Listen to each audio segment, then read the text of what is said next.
તો બ્રેન્ડેડ થવાના બનાવોમાં અંગદાતા પરિવાર દ્વારા સ્વજનના કિડની, લીવર, હૃદયના દાનથી હજારો જરૂરિયાતમંદ નાગરિકોને નવજીવન મળે છે। ત્યારે અંગદાન પ્રત્યે મહત્તમ લોકો જાગૃત થાય એ ઉદ્દેશ્યથી અંગદાન મહાદાન જનજાગરણ અભિયાનના પ્રણેતા દિલીપ દાદા દેશમુખના માર્ગદર્શનમાં વિશ્વના અગ્રણી પ્રવાસન સ્થળ એવી વિશ્વની સૌથી ઊંચી પ્રતિમા સ્ટેચ્યુ ઓફ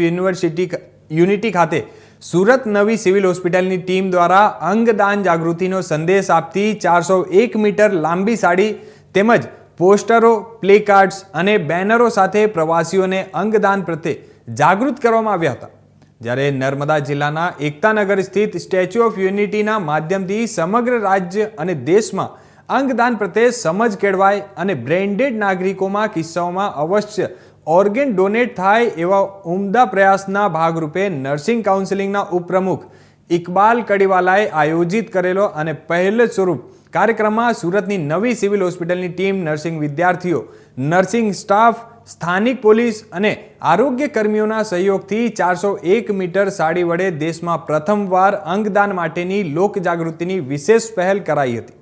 ત્યારે ઉપસ્થિત સૌએ સરદાર સાહેબની પ્રતિમા સામે અંગદાનની જ્યોતને ઘર ઘર સુધી જલાવવાના અને દેશભરમાં પ્રજ્વલિત કરવા સાથે બ્રેન ડેડ થવાના કિસ્સાઓમાં અચૂક અંગદાન થાય એવા સામૂહિક સંકલ્પ ગ્રહણ કર્યો હતો।